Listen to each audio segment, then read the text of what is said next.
विद्यार्थी मित्रांनो, आपण सर्कल हे चॅप्टर सुरू केले आहे. आजचं त्याचं तिसरं लेक्चर आपलं आहे.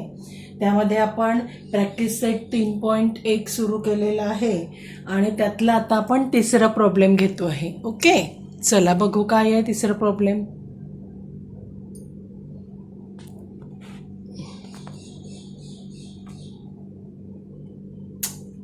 अरे बाबा, तिसरा प्रॉब्लेम आहे. डायग्राम दिलेली आहे आपल्याला, सर्कल आणि त्याच्या दोन टँजेंट्स. ओ सेंटर MR आणि NR या दोन टँजेंट्स दिलेल्या आहे. OM दिलेला आहे आणि परपेंडिक्युलर OM. ठीक आहे, अशा पद्धतीची डायग्राम आपल्याला दिलेली आहे. Segment RM and segment RN are tangent segments of a circle with center O. Prove that segment OR bisects angle MRN as well as angle MON. MRN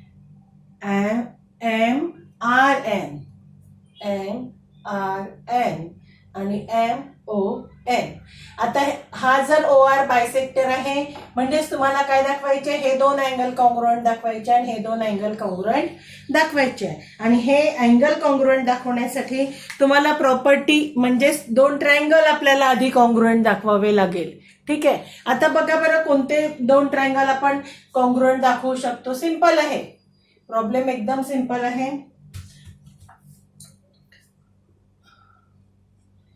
in triangle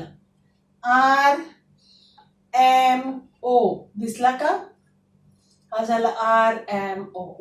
आणि दुसरा triangle आहे and triangle RNO.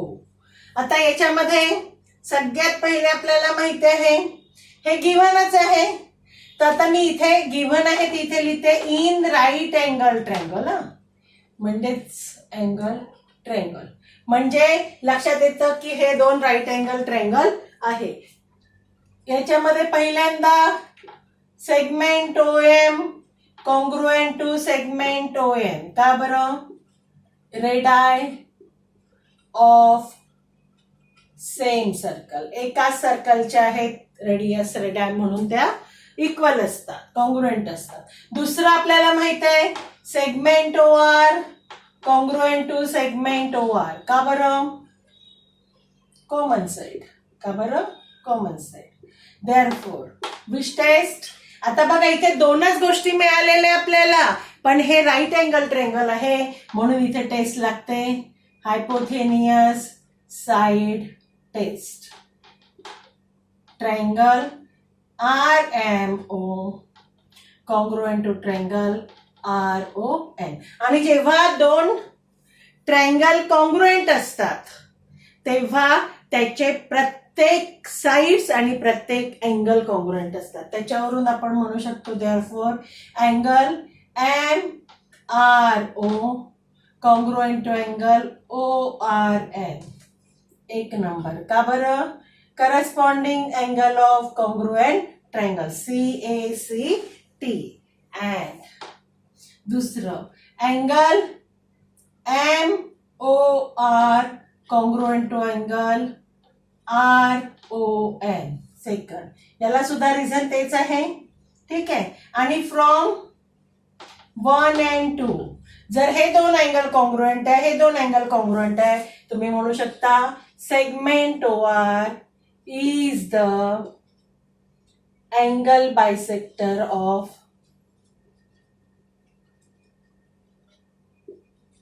angle MRN and angle MON. चला prove आपलं दोन स्टेपच आहे. Simple problem आहे. Observe करा problem. Next problem बघू आता आपण. हे झालं तिसरं प्रॉब्लेम. आता बघा चौथा प्रॉब्लेम. चौथा प्रॉब्लेम जे आहे तेच तुमचं सॉल्व्ड एक्झाम्पल 2 आहे. फक्त सॉल्व्ड एक्झाम्पल 2 मध्ये तुम्हाला डायमीटर प्रूव्ह करायचा आहे. इथे आपण डायमीटर प्रूव्ह करू, त्याचं डिस्टन्स आपण रेडियसच्या ट्वाइस घेणार आहे. बस एवढाच फरक आहे. मी चौथं सांगते आणि सॉल्व्ड एक्झाम्पल तुम्ही केलं की तुम्हाला लक्षात येईल की ते कसं फोर्थ प्रॉब्लेम. ओके, बघा फोर्थ प्रॉब्लेम.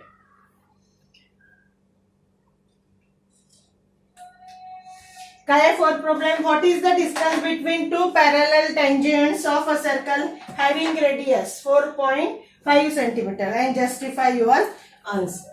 मी एक सर्कल काढते आणि या सर्कलला मला 2 पॅरलल टँजेंट्स काढायचे आहे. एक तर तुम्ही या साईडला काढा किंवा वर काढा. मी वरच काढते. ठीक आहे, ही एक टँजंट आणि हिला पॅरलल ही दुसरी टँजंट. मी पहिल्या टँजंटला नाव देते ए बी आणि दुसरीला नाव देते C D. A B tangent point M मध्ये आणि ही एन मध्ये सर्कलला टँजंट आहे. ठीक आहे. ओ इज द सेंटर आणि मला आता हा ओ जर सेंटर आहे आणि एम, तर ओ एन पण रेडियस झाले आणि ओ एन पण रेडियस झाले. म्हणजेच ही काय झाली? M N diameter. ही डायमीटर जर असेल तर एम एनच काय झालं? Distance between two parallel line. म्हणजे तुमच्या सॉल्व्ड एक्झाम्पल मध्ये तुम्हाला एम एन डायमीटर प्रूव्ह करायची आहे आणि इथे तुम्हाला एम एन काढायची आहे. डायमीटर झालं तर रेडियसच्या दुप्पट एम एन झालं प्रॉब्लेम. बघा कसं केलं. आता आपण आधी डायग्राम काढलेली आहे. डायग्रामचं प्रिस्क्रिप्शन लिहू. O be the centre of the circle. ठीक आहे, आपण ओ सेंटर घेतलं सर्कलचा. A B, line A B and line C D are the tangents which touches the circle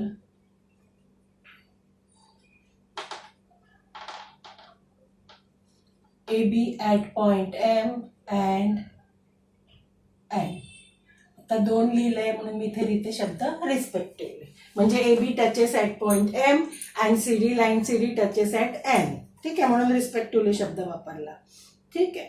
नंतर मग आपण केलं draw segment O M and segment O N. केले ड्रॉ. डॉटेड लाईनने ड्रॉ केलेले आहे.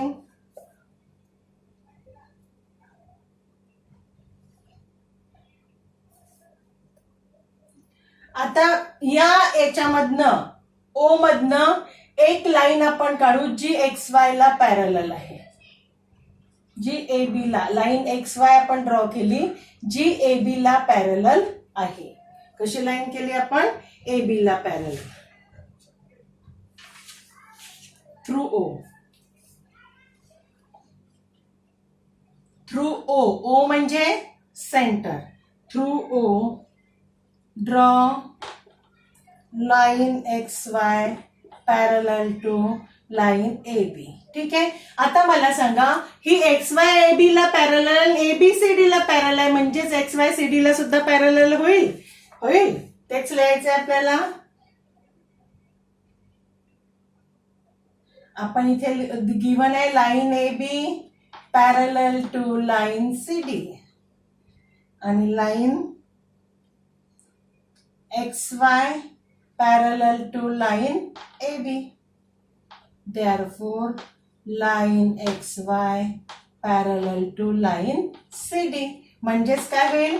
line XY, line AB parallel to line XY parallel to line CD. म्हणजे तिन्ही लाईन एकमेकींना पॅरलल आहे. ओके. आता बघा, पॉइंट हा अँगल एम आणि अँगल एन हे काय आहेत? 90 डिग्री. का बरं? Tangent theorem. Angle O A is equal to angle ONC. त्यानुसार टँजंट थेरम नुसार हे 90 डिग्रीचे झाले. आता बघा, आपण याला आधी 1 नंबर देऊ. तिन्ही लाईन आपण पॅरलल दाखवलेल्या आहे. आता मला सांगा, याला डायमीटर आपल्याला जर प्रूव्ह करायचं आहे तर डायमीटर प्रूव्ह करण्यासाठी तुम्हाला काय दाखवावं लागणार आहे? हे तिन्ही पॉइंट कोणते? एम ओ एन हे तिन्ही जर कोलिनियर असेल आणि ओ जर सेंटर आहे म्हणजेच एम एन काय झाली? डायमीटर. म्हणजेच ती रेडियसच्या ट्वाइस. आपल्याला मेन प्रूव्ह काय करायचं आहे? हे डिस्टन्स एम एन काढायचं आहे, पण त्याच्या आधी एम एन कसं मिळेल आपल्याला? ती डायमीटर आहे हे आपल्याला प्रूव्ह करायचं आहे. आणि हे प्रूव्ह करण्यासाठी आपल्याला पहिले काय प्रूव्ह करायचं आहे? की 3 पॉइंट्स कोलिनियर असायला पाहिजे. बघा कसं प्रूव्ह होतं. मी आता आधी 2 लाईन घेते. कोणत्या? पहिल्यांदा line A B parallel to line X Y आलेलं आपल्याला. And line MO is transversal. ह्या 2 पॅरलल लाईन, हे ट्रान्सव्हर्सल आहे. मग जर हे ट्रान्सव्हर्सल आहे तर हा एम अँगल आणि हा ओ अँगल कोणते अँगल्स होतील? हे इंटेरियल अँगल आहे. इंटेरियल अँगल आणि इंटेरियल अँगल्स कसे असतात? सप्लिमेंटरी असतात. म्हणजेच त्यांची बेरीज 180 असते. बेरीज 180 असते म्हणजे याच्यावरून तुम्हाला हा ओ अँगल मिळेल. तेच काढायचंय आपल्याला आधी. बघा, angle AMO plus angle MOX is equal to 180 degree. इथे लिहिते मी इंटेरियर अँगल्स. ठीक आहे. मग हा आपल्याला 90 डिग्री माहित आहे. कशानुसार माहित आहे? टँजंट थेरम नुसार. म्हणजे आपल्याला मिळते angle OMX is equal to 90 degree. 180 minus 90 हा 90 डिग्री झाला. ठीक आहे. सिमिलरली असंच सेम येणार आहे. हा कोणता झाला आपला अँगल? MOX. यानुसार NOX अँगल NOX सुद्धा काय झाला? 90 डिग्री. आता या दोघांची जर बेरीज केली, MOX plus angle NOX is equal to 90 degree plus 90 degree किती आलं? 180 डिग्री. किती आलं? 180 डिग्री. 180 डिग्री कधी असतात? जेव्हा ते इंटेरियर अँगल असेल तेव्हाच ते काय असतात? सप्लिमेंटरी असतात. म्हणून आपण लिहू angle MOX and angle NOX are adjacent as well as supplementary. बेरीज त्यांची कशी आलेली आहे? 180. म्हणून ते ऍडजसेंट अँड सप्लिमेंटरी. आणि हे कधी असतं? जेव्हा ते लिनियर पेयर्ड अँगल असतात. Therefore angle MOX and angle NOX are linear paired angles. आणि लिनियर पेअर अँगल्स कसे असतात? एका याच्यावर म्हणजेच काय लिनियर पेअरचे काय असतात? 2 साइड अपोजिट रेज असतात. Therefore ray OM and ray ON are opposite rays. हे अपोजिट रेज झाले. Therefore points M O N are कसे झाले? कोलिनियर. कोलिनियर म्हणजे एका रेषेत. म्हणजेच काय झालं? Therefore MN is the distance between the two parallel tangents. कोणत्या? AB and CD. ठीक आहे. mn is a diameter. इथेच लिहायला पाहिजे होतं आपण. मग काय होईल? Therefore mn is equal to 2 multiplied by om म्हणजे रेडियस. किती दिलेला आहे? 4.5. म्हणजेच किती झालं mn? 9 सेंटीमीटर. ऑब्झर्व करा. पुढचा भाग घेऊ आपण याचा. मग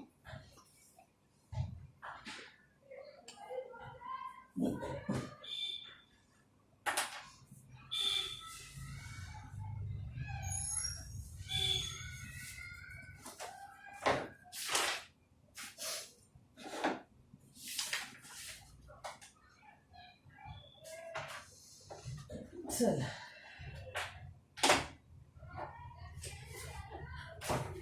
झालं.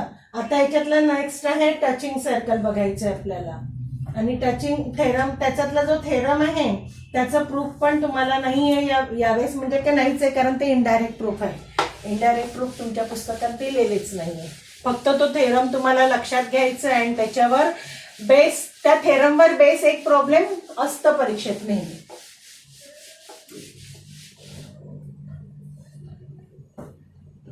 Touching circles. पहिल्यांदा टचिंग सर्कल्स म्हणजे काय? त्या दिवशीच तुम्हाला डेफिनेशन लिहायला सांगितली होती मी. Touching circles. आता टचिंग सर्कल्स मध्ये 2 टाइप आहे. एक आहे एक्सटर्नली टचिंग सर्कल्स आणि दुसरा आहे इंटरनली टचिंग सर्कल्स.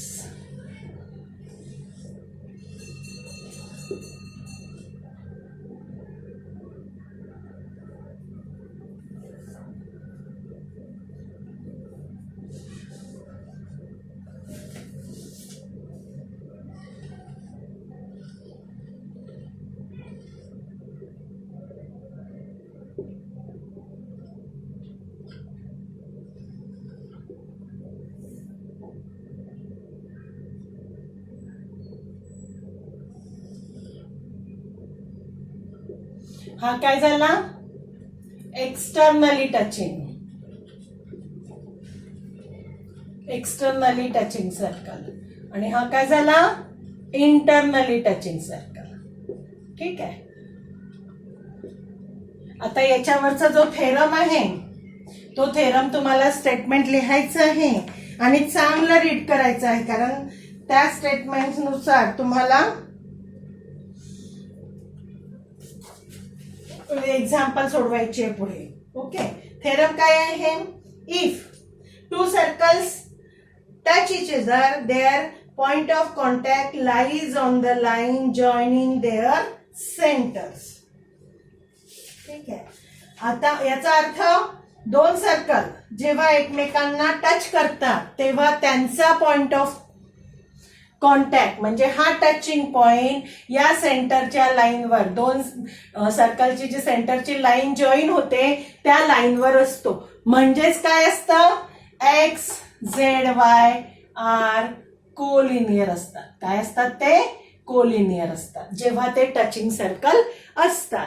आणि आता याच्यावर प्रश्न काय आहे तुम्हाला, की जर हे एका याच्यावर कोलिनियर असतात, ही जर पहिलीची रेडियस आहे, ही जर दुसऱ्याची रेडियस आहे, तर मग तुमची पूर्ण जर डिस्टन्स काढायचं असलं दोघांचं, डिस्टन्स एक्स वाय किंवा 2 सेंटर मधला डिस्टन्स काय होईल? R1 प्लस R2 काय होईल? म्हणून एक्सटर्नली टचिंग सर्कल असेल तर त्यांच्या सेंटर मधला डिस्टन्स काढायचं असेल तर 2 रेडियसची बेरीज करायची, आणि इंटरनली टचिंग सर्कल असेल तेव्हा त्यांच्या याच्यामध्ये R1 मायनस R2 याची सबट्रॅक्शन करायची. याच्यामध्ये रिमेंबर दिस मध्ये बघा, पहिला पॉइंट आहे the point of contact of the touching circle lies on the line joining their centres. If the centres touch each other externally, distance between their centres is equal to the sum of their radii. Okay. आणि तिसरा आहे the distance between the centres of the circle touching internally. जर टचर internally touching करत असेल तर त्यांचं distance असतं डिफरन्स ऑफ देअर रेडियाय. बस एवढं लक्षात ठेवायचं. या ऍडिशन आणि सबट्रॅक्शन वर पहिल्या प्रश्नामध्ये 1 मार्काचा प्रश्न असतोच नेहमी. 2 रेडियस देतात आणि इंटरनली किंवा एक्सटर्नली टचिंग दिलेलं असतं आणि तुम्हाला त्याच्यातला डिस्टन्स काढायला विचारतात. बहुतेक हे प्रश्न येतात नेहमी. आता बघा, तुम्हाला आता ह्या 2 डायग्राम्स काढायच्या आहे आणि थेरम लिहायचं आहे. थेरमचं स्टेटमेंट लिहायचं आहे. त्याबरोबर तुम्हाला रिमेंबर धिस मधले 1, 2, 3 पॉइंट सुद्धा लिहायचे आहे आणि ते नुसते लिहायचे नाहीये. रिमेंबर धिस मधले 1, 2 आणि 3 पॉइंट्स लिहायचे आहे वहीमध्ये आणि त्याच्यानंतर प्रॅक्टिस सेट 3.2 ला सुरुवात करायची आहे. रिमेंबर धिस तुमच्या लक्षात राहिलं पाहिजे, त्याच्याशिवाय आपण प्रॉब्लेम सॉल्व्ह करू शकत नाही. बघा, आता प्रॅक्टिस सेट 3.2 मधलं पहिलं उदाहरण बघू आपण. 1-2 घेऊ आज.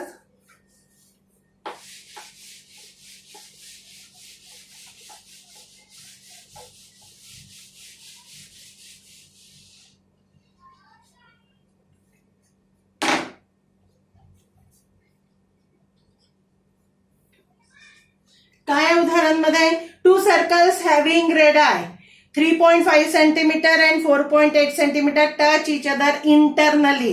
Find the distance between their centers. आता बघा, इंटरनली टच असेल तेव्हा काय असतं, त्याचा डिफरन्स, रेडियाचा डिफरन्स असतो. डिस्टन्स म्हणजे पहिल्यांदा आपण रेडियसला डिनोट करून घेऊ. Let the radii of 2 circles B. पहिल्याला मी R1 नाव देते आणि दुसऱ्याला देते R2. मग R1 ची व्हॅल्यू आहे माझ्याजवळ 3.5 सेंटीमीटर आणि R2 ची व्हॅल्यू आहे माझ्याजवळ 4.8 सेंटीमीटर. हे गिव्हन आहे. ठीक आहे. मग मी बाय थेरम, कोणता theorem?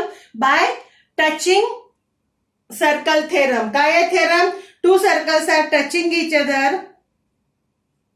The centers and the point of contacts are collinear. Centers and point of contact are collinear. मग आता आपल्याला जर हे 2 टच कसे आहे, इंटरनली मग लिहायचं 2 circles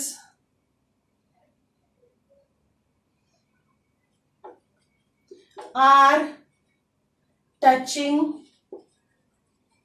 each other